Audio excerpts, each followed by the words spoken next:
అందరికీ welcome back to my channel.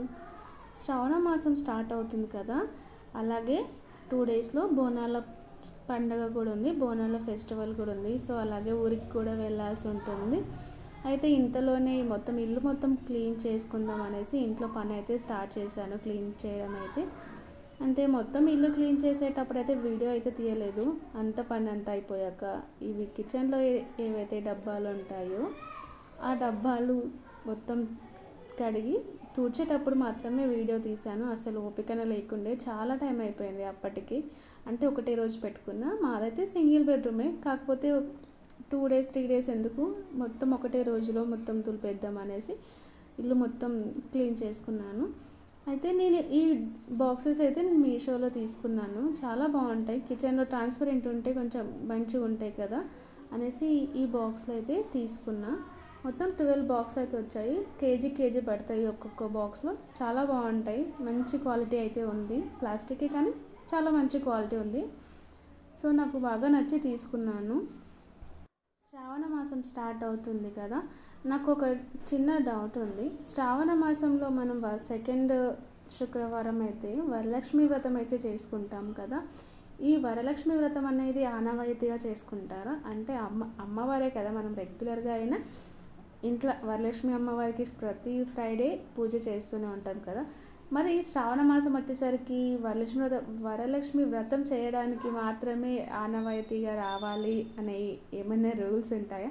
అంటే కొంతమంది అంటుంటారు, మా అత్త వాళ్ళు చేయలేరు, మా వాళ్ళు చేయలేరు, మేము చెయ్యము అని. అలా ఉంటుందా? అసలు అమ్మవారికి మొక్కడానికి కూడా ఆనవాయితీ కావాలా? దేవతనే కదా, మనం రెగ్యులర్గా పూజ చేసుకుంటుంటాం. కాకపోతే ఆ రోజు కొంచెం నైవేద్యాలు ఎక్కువ చేస్తాం, కొంచెం ఆమెని మంచిగా అలంకరించి ముత్తైదులకు వాయనాలు ఇచ్చి చేస్తాం కాబట్టి కొంచెం ఖర్చు అవుతుంది. అంతేకాని రెగ్యులర్గా చేసే పూజనే కదా, దానికి ఎందుకు ఆనవాయితీగా అంటారు? అసలు వరలక్ష్మి వ్రతం అనే కాదు, నార్మల్గా అయితే సత్యనారాయణ వ్రతం కూడా అందరూ ఇలాగే ఫీల్ అవుతారు. కొంతమంది అంటే మా వాళ్ళు చేయలేరు, మా పెద్దవాళ్ళు చేయలేరు, మేము చెయ్యము అని. ఏదున్నా దేవుడే కదా. మనం వెంకటేశ్వర స్వామి గుడికి వెళ్తాము, వెంకటేశ్వర స్వామి ఫోటో ఇంట్లో పెట్టుకుంటాము, కానీ వ్రతం విషయంకి వచ్చేసరికి ఎందుకు అలా చేస్తారు? ఈ విషయం గురించి మీకు ఎవరికైనా తెలిసినట్టుంటే ఖచ్చితంగా నాకు కామెంట్ చేయండి. అయితే ఇల్లు క్లీనింగ్ అయితే నేను సండే పెట్టుకున్నాను. మండే ఎలాగో పిల్లలకు స్కూల్ లేదు, మళ్ళీ మంగళవారం ఊరికి వెళ్ళాలి బోనాలకు. ఇంకా తర్వాత ఒకరోజు హాలిడే ఉంటుంది, తర్వాత అమావాస్య రోజు మళ్ళీ ఇల్లు దులపలేము కాబట్టి ఈరోజు సండే రోజు అయితే దులపడం అయితే పెట్టుకున్నాను. ఇంకా శ్రావణ మాసం స్టార్ట్ అయిందంటే ఇంకా కంప్లీట్గా నాన్ వెజ్ మాత్రం బంద్ ఉంటుంది. ఇంకా తర్వాత ఫస్ట్ ఫ్రైడే వస్తుంది. శ్రావణ మాసం స్టార్ట్ అయినాక ఫస్ట్ డేనే ఫ్రైడే ఉంది, ఆ రోజు మళ్ళీ గుడికి వెళ్ళాలి. సో అసలు ఇంకా వీలు కాదు అనేసి సండే అయితే ఇల్లు క్లీనింగ్ అయితే పెట్టుకున్నాను. ఒక్కటే రోజులో మొత్తం క్లీన్ చేసేయాలని పెట్టుకున్నాను.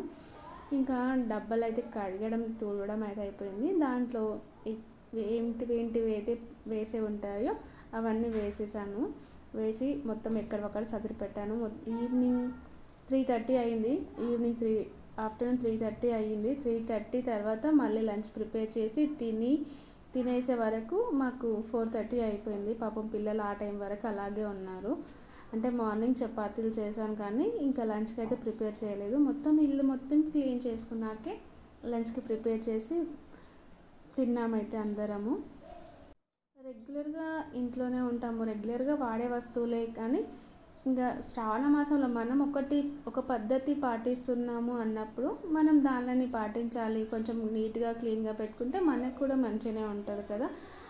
సో ఇంకా ఇప్పుడు శ్రావణ మాసంలో కార్తీక మాసంలో మనం ఖచ్చితంగా చేయాలి. ఇంకా ఆబ్వియస్లీ పండగలకు ఇల్లు ఎలాగో క్లీన్ చేసుకుంటాము, అది తప్పదు. కాకపోతే ఎవరో ఒకరు మనకు సపోర్ట్ చేయాలి ఇల్లు క్లీన్ చేసేటప్పుడు అని మనకు అనిపిస్తుంటుంది. సో ఈరోజు సండే కాబట్టి మా పాప ఇంట్లో ఉంటుంది. ఏదో నాకు పెద్ద పనులు చేయకపోయినా చిన్న పనులకైనా హెల్ప్ చేస్తుంది అని క్లీనింగ్ అయితే పెట్టుకున్నాను. అంటే ఒక్కదాన్ని ఎప్పుడు చేయను, మా మరదళ్ళు వస్తుంటారు, మా పాప చేసి ఉంటుంది, కానీ నేను మాత్రం ఒక్కదాన్ని ఎప్పుడు ఇల్లు అయితే క్లీన్ చేయలేదు. నాకైతే ఎవరిదో ఒకరి సపోర్ట్ అయితే కావాలి. అంటే చిన్న వస్తువులే, చిన్న ఇల్లే, చిన్న ఫ్యామిలీయే, కానీ చాలా పని ఉంటుంది. అన్నీ కడుక్కోవాలి, అన్నీ తుడుచుకోవాలి. ఒకటే రోజులో అయిపోతే ఒక టెన్షన్ పోతుంది అనేసి నా అభిప్రాయం, అంతే. సో వీడియో నచ్చితే లైక్ చేయండి, షేర్ చేయండి. మరిన్ని ఇలాంటి వీడియోల కోసం నా ఛానల్ని సబ్స్క్రైబ్ చేసుకోవడం మాత్రం మర్చిపోకండి. మీరు శ్రావణ మాసంలో ఇల్లు క్లీన్ చేశారా లేదా ఖచ్చితంగా కామెంట్ చేయండి. Thank you for watching.